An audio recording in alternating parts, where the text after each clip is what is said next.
Hello students, तो आप सभी के लिए गुड न्यूज़ है क्योंकि अनअकैडमी आप सभी के लिए लेकर है student Unacademy ascent. Unacademy ascent का मतलब student all India championship test है जो कि क्लास 6 से लेकर क्लास 12 के स्टूडेंट्स के लिए है और ये 10 जनवरी को होगा।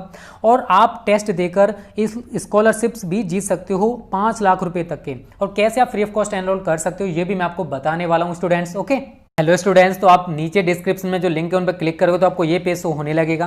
तो स्टूडेंट आप जैसे ही नीचे आओगे तो एनरोल फॉर फ्री पर क्लिक कर देना बच्चों। आप क्लास 11th में हो या 12th में हो तो मैं 12th पर क्लिक करता हूँ बच्चों। तो यहाँ पर आपको एनरोल का ऑप्शन दिखाई दे रहा है। तो बच्चों अगर आपको जैसे आप एनरोल पर क्लिक करते हो और आपसे बच्चों आगे प्रोमो कोड पूछा जाता है तो वहाँ प्रोमो कोड में बच्चों आपको ध्यान रखना है स्मार्ट स्टडी क्लासेस जरूर डालना है, स्मार्ट स्टडी क्लासेस, और बिल्कुल भी गैप मत करना स्मार्ट स्टडी क्लासेस में, तभी आप इस टेस्ट को फ्री ऑफ कॉस्ट दे पाओगे। और अगर आप पहले से ही हो तो बच्चों बस आपको एनरोल पर क्लिक कर देना है और आपका एनरोल्ड हो जाएगा और आप आसानी से 10 जनवरी को टेस्ट दे सकते हो। हेलो स्टूडेंट्स, स्वागत है आप सभी का आपके अपने YouTube channel smart study classes पर। तो बच्चों आप सभी को पता है कि ये हमारी रिवीजन सीरीज चल रही है।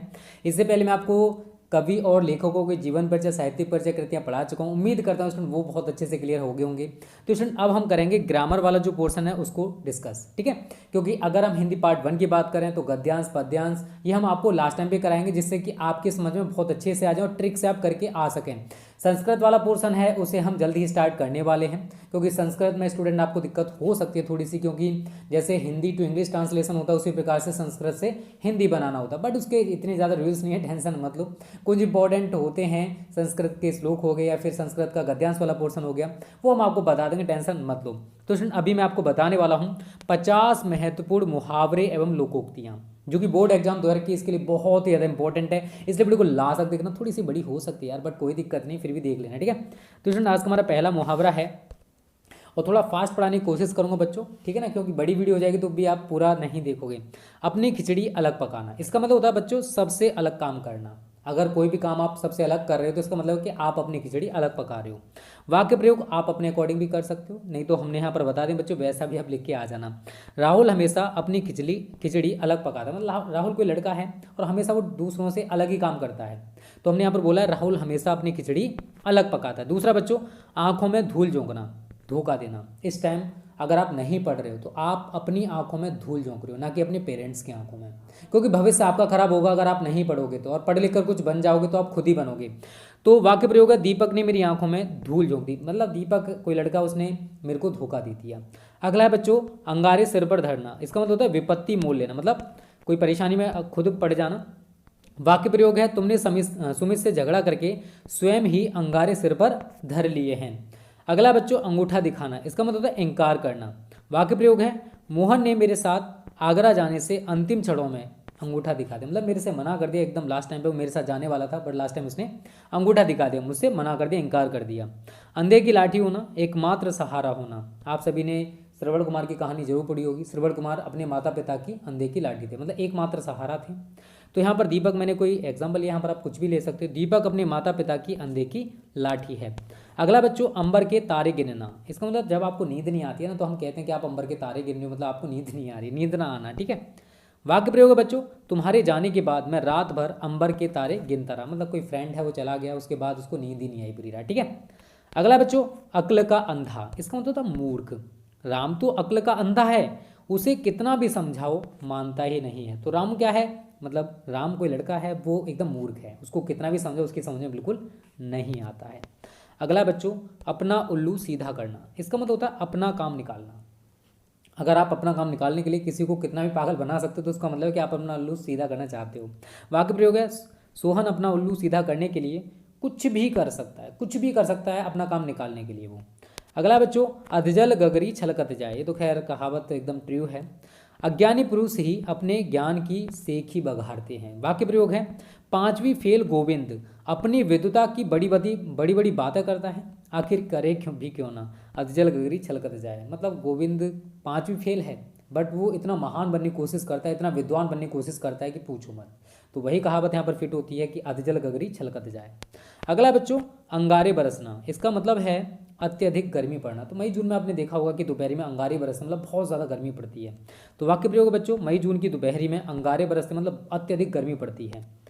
अगला बच्चों 11वां यहाँ पर, वैसे यहाँ पर 1 2 करके काउंटिंग आपको देखने को मिलेगी, क्योंकि पहले हमने आपको 10 कराए थे, बट इस टाइम आपको 50 करा हूँ, मतलब 5 पार्ट में आपको सारे करा दिए जाएंगे। ठीक है, अपने मुंह मियाँ मिट्ठू बनना, मतलब अपनी प्रशंसा स्वयं करना। बहुत सारे व्यक्ति ऐसे होते हैं जो जिनकी प्रशंसा दूसरे लोग नहीं करते तो वो खुद ही करने लग जाते हैं। तो इसका मतलब है जो इंसान अपने मुंह मियाँ मिट्ठू बनता है उसका सम्मान धीरे धीरे करके कम हो जाता है।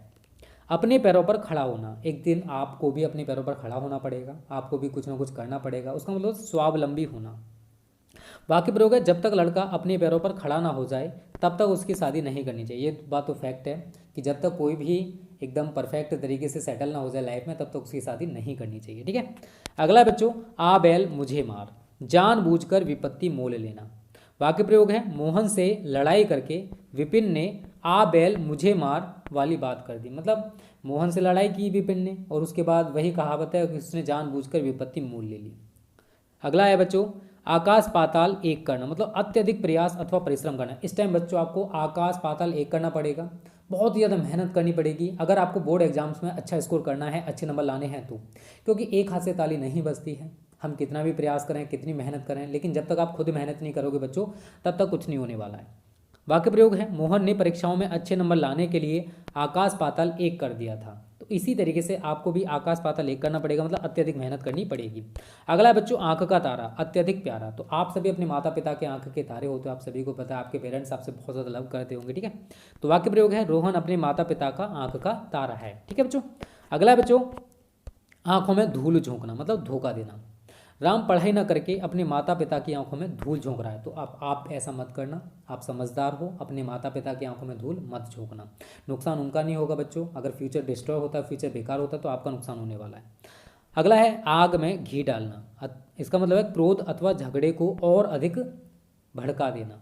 वाक्य प्रयोग है बच्चों, सुरेश अपने बेटे को पढ़ाई के पीछे थोड़ा बहुत सुना रहे थे, लेकिन दीपक ने उनके बेटे की गलत आदतें बताकर आग में घी डालने का काम कर दिया। तो आपके फ्रेंड्स भी ऐसे होते होंगे, ठीक है ना सभी के साथ होता है ऐसा, तो ठीक। अगला बच्चों, 8 8 आंसू बहाना, इसका मतलब बहुत अधिक रोना। रोहन अपने पिता के मरने पर 8 8 आंसू रोया। ठीक है, बहुत ही ज़्यादा रोया, बहुत अधिक रोया। ठीक है, आधा तीतर आधा बटेर, अधूरा ज्ञान। वाक्य प्रयोग बच्चों, या तो हिंदी बोलिए या अंग्रेजी। यह क्या, आधा तीतर आधा बटेर। ठीक है, अधूरा ज्ञान होता है। अगला बच्चों, इधर की उधर लगाना, मतलब चुगली करना। तो रोहन एक ऐसा लड़का है जो इधर की उधर लगाकर लोगों में विवाद उत्पन्न करता है या विवाद करा देता है, जो कि गलत बात है, अच्छी बात नहीं है। ठीक है बच्चों, तो यहाँ तो सब कुछ क्लियर है ना। अगला है बच्चों, ईद का चांद होना, इसका मतलब है कभी कभी दर्शन देना। वाक्य प्रयोग है, रमेश बहुत दिनों पश्चात अपने दोस्तों से मिला। इस पर सोहन ने कहा कि रमेश तुम तो ईद के चांद हो गए हो, मतलब बहुत अधिक दिनों बाद दिखाई दे रहे हो, कभी कभी दिखाई देते हो। अगला बच्चों, ईंट का जवाब पत्थर से देना, इसका मतलब है हिसाब बराबर कर देना। भारतीय सेना ईंट का जवाब पत्थर से देना बहुत अच्छी तरह जानती है। तो जब भी कोई हमारी दुश्मन सेना हमारे ऊपर अगर कोई अटैक करती है तो हमारी जो सेना है वो भी उसकी जवाबी कार्रवाई जरूर करती है। ठीक है बच्चों, अगला बच्चों, उंगली पर नचाना, इसका मतलब इशारे पर कार्य कराना। रोहन अपनी पत्नी के उंगलियों पर नाचता है, नचाता है, उंगलियों पर नचाता है। रोहन अपनी पत्नी को उंगलियों पर नचाता है। तो कोई दिल पे मत लेके जाना, यहाँ पर केवल हम वाक्य प्रयोग आपको करके समझा रहा हूँ। ठीक है, कोई गलत मत समझना बच्चों, इसका कोई इंटेंशन नहीं है कि आप सभी को कुछ गलत इन्फॉर्मेशन दी जा रही है। ठीक है, अगला है ऊंची दुकान फीके पकवान, प्रसिद्ध स्थान की बेकार वस्तु होना। तो राम यह सोचकर बड़ी दुकान से कपड़े लाया था कि अधिक चलेगा, लेकिन धोते ही उसका रंग निकल गया। यह तो वही बात हुई, ऊंची दुकान फीके पकवान। अगला बच्चों, ऊंट के मुंह में जीरा, बहुत कम मात्रा में कोई वस्तु देना। तो वाक्य प्रयोग है, श्याम प्रतिदिन 10 रोटियां खाता है, उसे 2 रोटियां देना तो ऊंट के मुंह में जीरा देने के समान है। ठीक है बच्चों, अपना उल्लू सीधा करना, किसी को बेवकूफ़ बनाकर अपना काम निकालना। वाक्य प्रयोग है, रोहन जो है वो अगर अपना उल्लू सीधा करना चाहता है तो उसके लिए वो कुछ भी कर सकता है। अगला है, एक अनार 100 बीमार, तो एक वस्तु के लिए बहुत से व्यक्तियों द्वारा प्रयास करना। तो वाक्य प्रयोग है, राम के पास तो एक ही पुस्तक है लेकिन उसे मांगने वाले 10 छात्र हैं। यह तो वही बात हुई कि एक अनार 100 बीमार। चलो अगला है बच्चों, ओखली में सिर देना, इसका मतलब है जानबूझकर अपने को मुसीबत में डालना। तो मुकेश से लड़ाई करके राम ने ओखली में सिर देने वाली बात कर दी, क्योंकि मुकेश एक बेकार लड़का है। ठीक है, अगला बच्चों, कंगाली में आटा गीला होना, तो विपत्ति में और विपत्ति आना। दीपक की नौकरी अभी कुछ दिन पहले ही छूटी थी, अब उसके घर में चोरी भी हो गई, इसे कहते हैं कंगाली में आटा गीला होना। तो जिन बच्चों ने वीडियो को लाइक नहीं किया बच्चों लाइक कर दो यार, बहुत ज़्यादा मेहनत करते हैं आप सभी के लिए हम लोग, तो लाइक और शेयर करने में कंजूसी मत किया करो। अगला बच्चों, कच्चा चिट्ठा खोलना, इसका मतलब गुप्त भेद खोलना। वाक्य प्रयोग है, पुलिस की मार पड़ते ही दीपक ने अपनी चोरी का जो कच्चा चिट्ठा था उसको खोल दिया। ठीक है, यहाँ तक हमारे 30 कंप्लीट हो चुके हैं बच्चों। आगे बात करते हैं, कलेजा धक धक करना, इसका मतलब भयभीत होना। वाक्य प्रयोग है, जंगल में शेर को देखते ही सुरेश का जो कलेजा है वो धक धक करने लगा, बहुत ज़्यादा भयभीत हो गया सुरेश। ठीक है ना, जंगल में जब उसने शेर को देखा तो। कान पर जूं ना रेंगना, तो बार बार कहने पर भी प्रभाव ना होना। वाक्य प्रयोग है, सुरेश के पिता उसे रोज पढ़ने के लिए बोलते हैं, आपके घर वाले भी बोलते होंगे यार, ये तो सभी के साथ होता है, लेकिन उसके कान पर जूं ना रेंगती। तो आपके कानों पर जूं रेंग जाती है ना, तो माता पिता की सुना करो, अगर वो कुछ कहते हैं तो हमारे भले के लिए कहते हैं। ठीक है बच्चों। अगला है, काला अक्षर भैंस बराबर, हिंदी में मतलब इसका बिल्कुल अनपढ़। वाक्य प्रयोग है, क्रिकेट के क्षेत्र में राम की स्थिति काला अक्षर भैंस बराबर है, मतलब एकदम अनपढ़ है, मतलब कुछ भी नहीं जानता, उसको बिल्कुल भी नॉलेज नहीं है। गड़े मुर्दे उखाड़ना, बहुत पुरानी बात दोहराना। अब लड़ाई में तो आप सभी जानते हो कि गड़े मुर्दे उखड़ी आते हैं, ठीक है ना, पुरानी बातें दोहराई जाती हैं। तो सोहन से लड़ते लड़ते दीपक जो है वो गड़े मुर्दे उखाड़ने लगा, जो कि गलत बात है यार। अगला है बच्चों, गागर में सागर भरना, मतलब थोड़े शब्दों में अधिक बात करना या कहना। वाक्य प्रयोग है, कबीर ने क्या किया, अपने दोहों में गागर में सागर भरने का काम किया, मतलब बहुत कम शब्दों में उन्होंने बहुत अधिक बातों को बता दिया। आगे बात करते हैं बच्चों, गाल बजाना, मतलब डींग मारना। केवल गाल बजाने से सफलता नहीं मिलती, तो आप में से भी बहुत सारे स्टूडेंट्स ऐसे होते हैं जो केवल कहते रहते हैं मैं इतने परसेंट लेके आऊँ, मैं ये करूँगा, मैं वो करूँगा, बट यार मेहनत नहीं करते तो कहाँ से आएंगे। तो डींगे नहीं मारनी चाहिए, गाल नहीं बजानी चाहिए, मेहनत करनी चाहिए। इसलिए इसके लिए परिश्रम भी करना पड़ता है। ठीक है ना, इसके लिए होगा यहाँ पर, ठीक है, इसलिए नहीं, इसके लिए। घाव पर नमक छिड़कना, दुखी व्यक्ति को और दुखी करना। तो वाक्य प्रयोग है, राम पहले से ही बहुत दुखी था, उसके पिताजी ने उसे अपशब्द कहकर घाव पर नमक छिड़कने का काम कर दिया। ठीक है। अगला बच्चों, घी के दिए जलाना, मतलब खुशी मनाना। तो आप सभी को पता है कि राम के जब अयोध्या आए थे हमारे राम, भगवान राम, तो उनके आगमन पर जो अयोध्यावासी थे उन्होंने घी के दिए जलाए थे। चांदी काटना, अधिक लाभ प्राप्त करना। तो त्योहारों का जब मौसम होता है तो आप सभी जानते हो कि जो दुकानदार होते हैं वो चांदी काटते हैं, मतलब बहुत ज़्यादा मुनाफा प्राप्त करते हैं। चार चांद लगाना, इसका मतलब सौंदर्य में वृद्धि करना। अगर हम निबंध में मुहावरों का यूज़ करें तो निबंध में 4 चांद लग जाते हैं। ठीक है।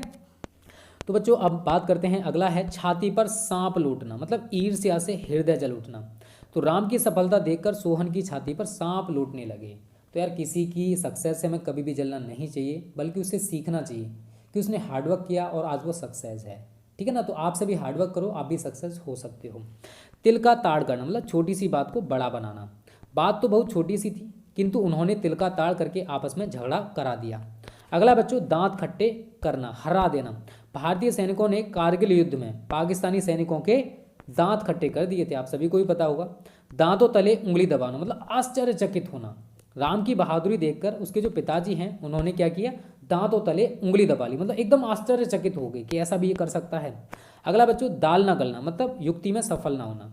जब अधिकारी के सामने लिपिक की दाल ना गली तो वह निराश होकर लौट आया। ठीक है। आगे बात करते हैं बच्चों, दाल में काला होना, मतलब दाल में काला होना, दोष छिपे होने का संदेह होना। वाक्य प्रयोग, राम के घर पुलिस को आता देखकर उसके पड़ोसी ने कहा कि मुझे तो दाल में कुछ काला लगता है। नाक कटना, इसका मतलब बेइज्जती होना। बेटे के चोरी करते पकड़े जाने पर जो निखिल है उनके पिता की नाक कट गई। 9-11 होना, आप सभी जानते हो, और भाग जाना, ये तो बहुत अच्छा मुहावरा है, बचपन से आप यूज़ करते आ रहे हो। तो पुलिस को आता देखकर आप सभी जानते हो कि चोर जो है वो 9-11 हो जाते हैं। पहाड़ टूट पड़ना, इसका मतलब मुसीबतें आना। तो वाक्य प्रयोग है, पिता की मृत्यु के पश्चात जो राम का परिवार था उन पर पहाड़ सा टूट गया। यह है बच्चों आपका 50वां मुहावरा, लास्ट है। पानी पानी होना, इसका मतलब शर्मिंदगी महसूस होना। वाक्य प्रयोग बच्चों, राम ने चोरी करते हुए पकड़ा गया तो वह पानी पानी हो गया, एकदम शर्मिंदगी से भर गया, उसे शर्मिंदगी महसूस हुई। तो बच्चों ये 50 महत्वपूर्ण मुहावरे हम लोगों हैं। उम्मीद करता हूँ आपको अच्छे से समझ आ गए होंगे। कोई भी दिक्कत हो आप कमेंट करके बता सकते हो। और इस टाइप की अगर आप पीडीएफ पाना चाहते हो तो उसके लिए आप हमारा क्रैश कोर्स ज्वाइन कर सकते हो, जिसकी फ़ी अभी 499 रुपये है, आप आसानी से पे कर सकते हो। ठीक है students, okay, thanks for watching this video.